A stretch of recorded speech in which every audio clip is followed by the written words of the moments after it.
Hey everyone, I'm hoping this works. All right, it should have. Everyone that was watching the video a second ago on the crankshaft issues, it should have shot you straight here to the live. It looks like we're good to go over here. It looks like we kept a lot of folks too. It's great. If you guys would, let me get the chat windows up here. Make sure, man, I've got screens opened everywhere and messages coming in like crazy. Do we look and sound good? And it's working. Luke, thank you. Joe, great to see you, sir. Had a nice visit with Joe, and they dropped off some bikes. Let's see, Mike's with us, Matt's with us, Carrie's with us. Awesome. And we're rocking and rolling, guys. So if I'd like to do a little bit of house cleaning, if you don't mind, just to cover a couple of things. I want to answer some questions from you guys.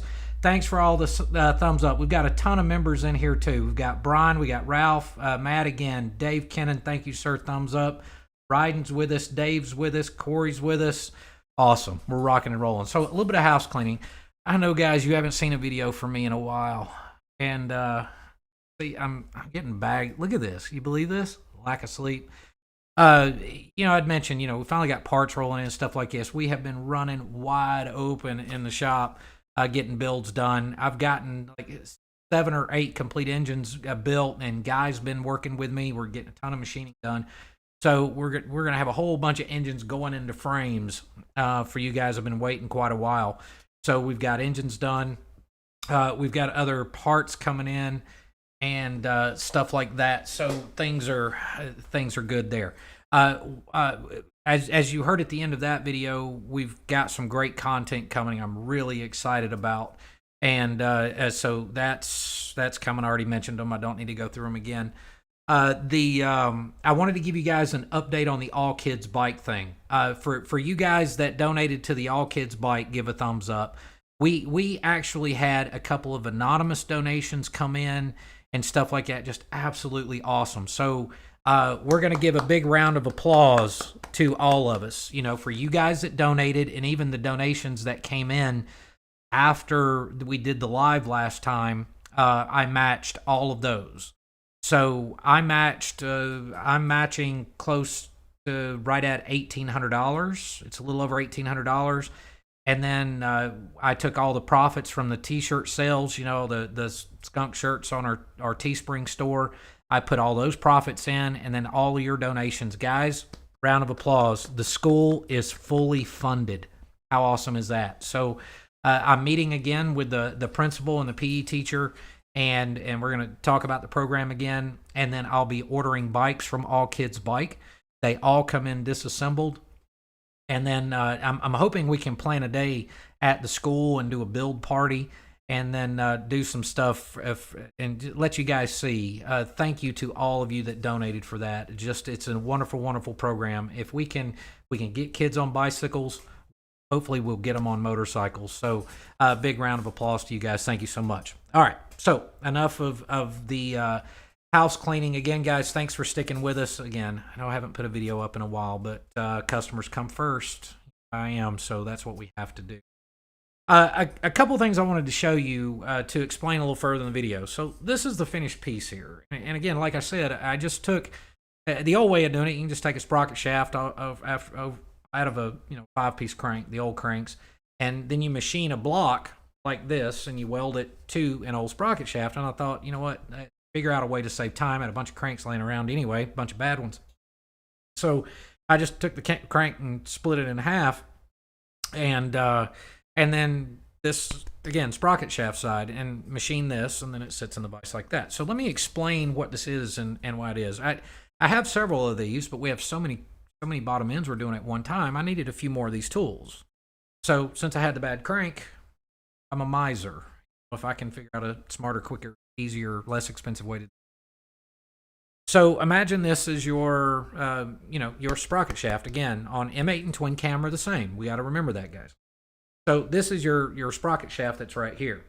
So what we're simulating when we put this on the vise, first thing is, when we're doing this is a GEMS tapered bearing sleeve here that we put in the twin cam cases, right? And it's made out of tool steel. And so this gets pressed into the case, and then you machine the screw holes and all that type of stuff. and then it has, you'll notice it has a bit of a spacer here, and what that does is spaces out the two races that you then have to press into place. It's just like wheel bearings back in the day, tapered wheel bearings. So this simulates sprocket shaft of the crank. So the way this works is you put this in the vise, you take one side of your tapered bearing, and you slide it on the shaft. Notice that's a slip fit, no shake. So the other method you may have seen on my crankshaft videos a while back, I showed you guys to do it in case the way to do it in case you didn't have one of these tools, which required if your crankshaft in play wasn't correct, then you had to go to the press it out, take it apart, and carry it back and forth, and that can be very time consuming. So this simulates that.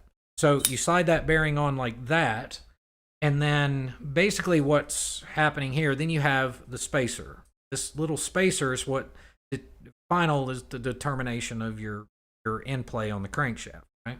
So that spacer goes on, and then basically I would have the engine case sat on top of this. Now, since I don't have an engine case in my hands right now, you take the bearing sleeve, and what would happen is imagine that this is in the crank, and that goes in there, or excuse me, in the case, and then that goes like that. All right. And then the other bearing goes on top. All right. And then you have the races. And the distance between those two bearings is what determines your end play. So what this allows you to do is, okay, you check your end play, and if it's not exactly perfect, then it's easy to slide this whole assembly back apart. You put on a new spacer, and then you put the assembly, you just slide it back in with the case and everything, and you check it again. And that's where, that's what this tool is used for. Now that I've explained that, let me further explain what I was referring to on this, and then I'll open it up to questions, and we'll run here for, I don't know, we'll run this until about 6:30 or so, because I'm not gonna lie, guys, bags, I'm tired and I'm hungry. Haven't had a lunch break today. So anyway, so what we're referring to, if you notice on the inside, now you normally don't get to see this because you normally don't get to see the crank take apart, but you know this part back here. Well, typically, it's tapered. It looks like it's about a 60-degree angle, and during a machining process, there would be a live center on this side, and then a live center on this side, and then the surface is machined. But what we're finding, when I say as much as 20 thousandths, understand what we're referring to here is that these splines are off-center. Okay? They're off-center not only from the hole in the center here that would hold your compensating spring. It's off-center here. It's almost like they're off that geometric center line there. So again, this one just happened to be 8 thousandths. Well, I've seen them as high as 20, and actually I made a phone call today to John Dahmer at Dark Horse, and I asked him the same thing. I said, man, how far have you seen these things off? And he said as much as, he said, yeah, he said 20 thousandths or more. And if you guys have ever taken a primary apart, I can find some pictures somewhere, maybe put them on our Instagram or maybe show them in the next video.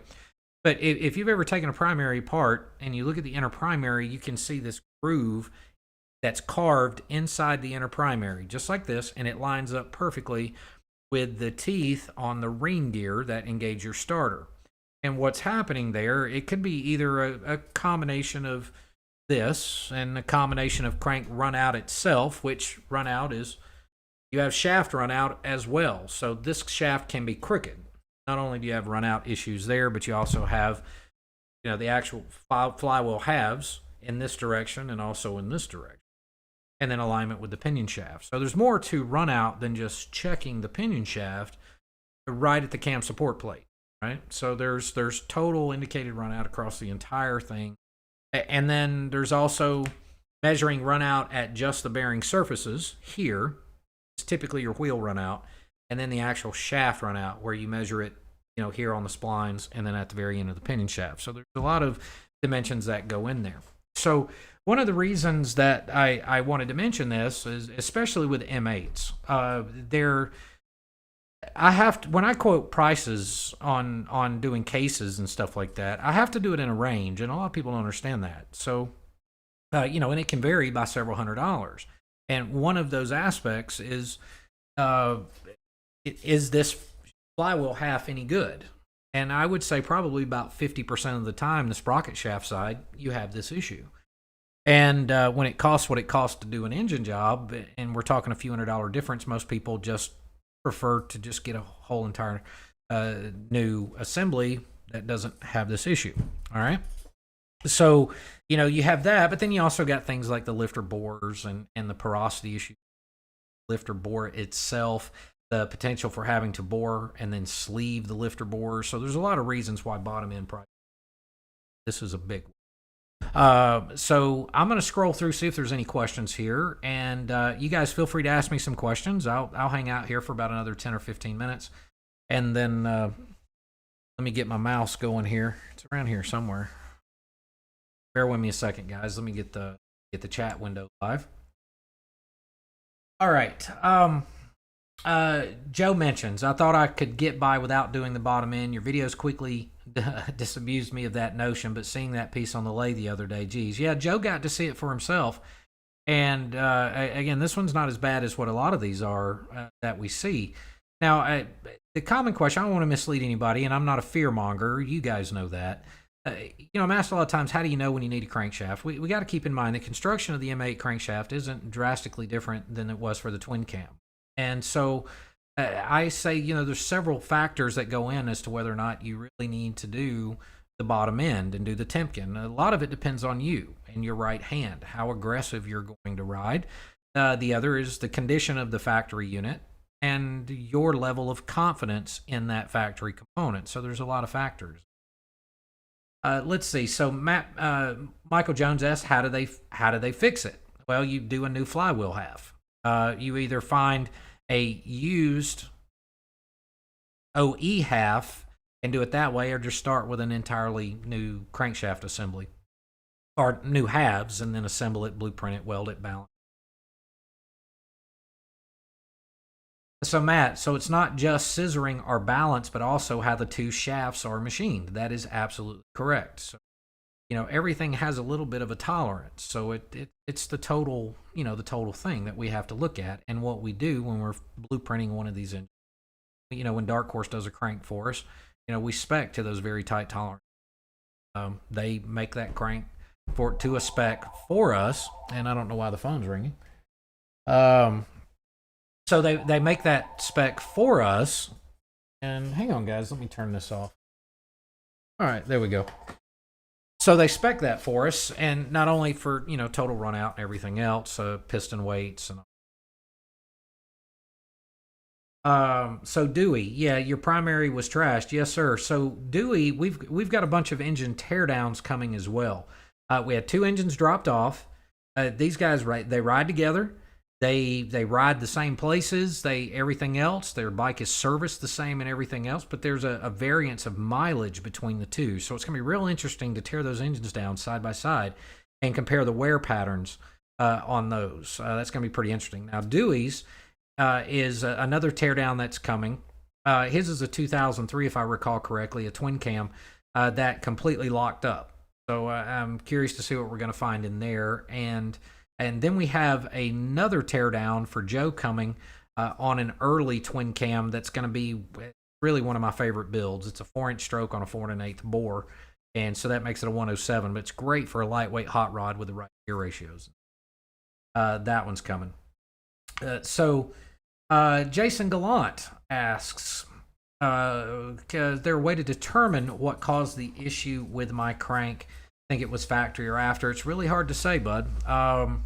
Yeah, that's something that's really hard to say. I don't think there's a way that we can really know for certain, with the mileage and things. Let's see. So Mike McLean, 203 cams, 44 carbon intake. After a few thousand miles, pulled the plugs. Front plug was like new with white ceramic. The rear one was dark and sooty. Then I would check to see if you've got an intake leak on the front. It's not unusual on a carb bike for the rear to be a little bit tan and the front be clean. So you might have an intake leak on the front. It's making it. Let's see. So we have R. Sundstrom.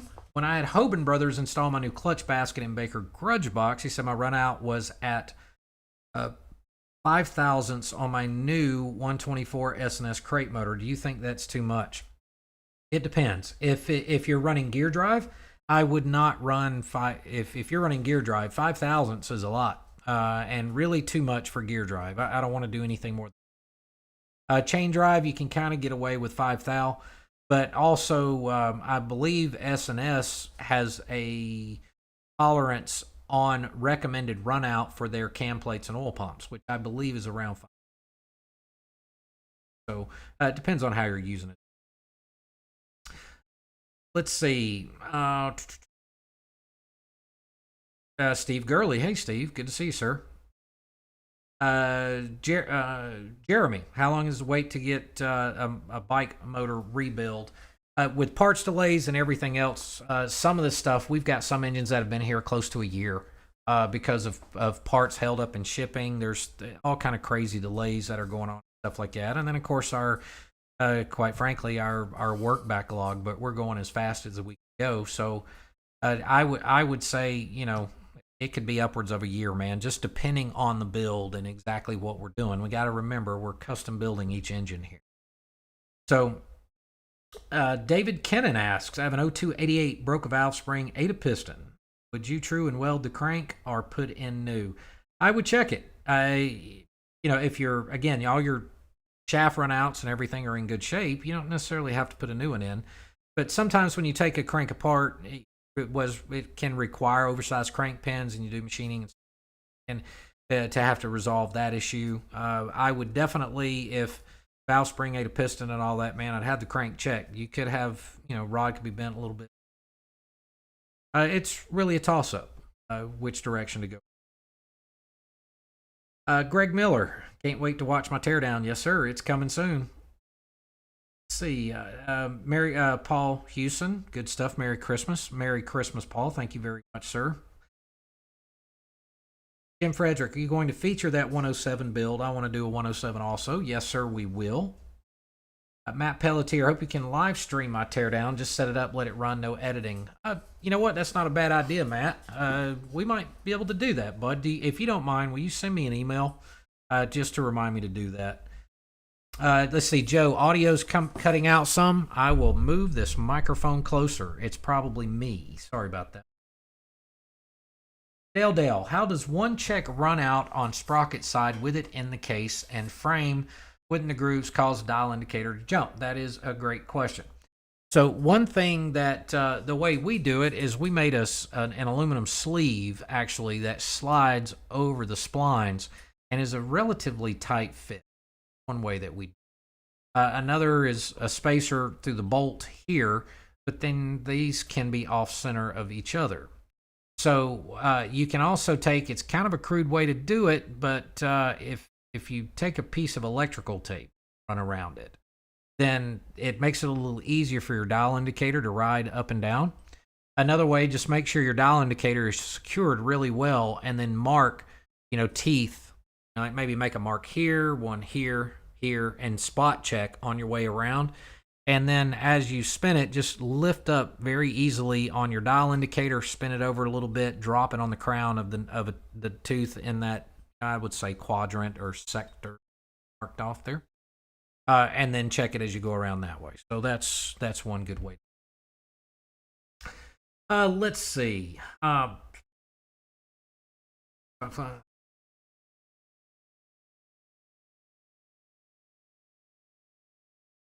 Carrie, yes, membership numbers are growing quite a bit. I've got some cool member videos. Matt, you're welcome. George Spain, when all my parts come in, is there a long wait to get the bike in? No, sir. Once all the parts are here, we get a couple of bikes out. We've got physical room too. We've got to deal with. I got a huge building here, but we've got. I don't think we counted something like bikes in here. So it's a workload thing, and as parts are coming in, so once all your parts are here, then we're going to call you, go ahead and get the bike in, start the tear down, because there are still other things that have to be done as part of the process there. So WV Viker, a year for a rebuild. Are you hiring? Yes. Finding the right skill and talent for this place, it's kind of tough. But it's yes, but it is what it is, man. And but most of it is parts and parts delays, and also how parts are being replenished. We may get 5 crankshafts at one time or 5 transmissions at one time. Well, when you get 5 of them at one time, each one of those boxes represent tens of hours worth of work. So, it's spotty. Dewey, third crank in his bike, done 100% tail, beating the heck out of it. Yeah, Dewey, you're going to have you a bulletproof bottom end at this point. Girls on Glides, Heather. Is there an easy clutch option for the 2021 touring bikes? My girls are in pain. No adjustable clutch yet due to the cable.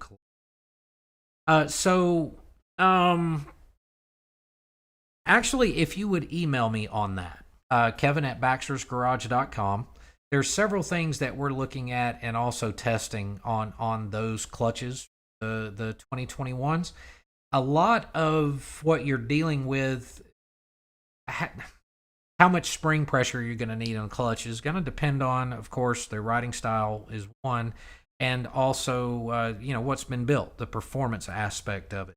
So there's a bunch of options that I'd actually like to share with you. If you don't mind, shoot me an email to Girls on Glides Heather, Kevin at baxtersgarage.com, and we'll help you out on that and give you some options. I'm sure we can come up with something.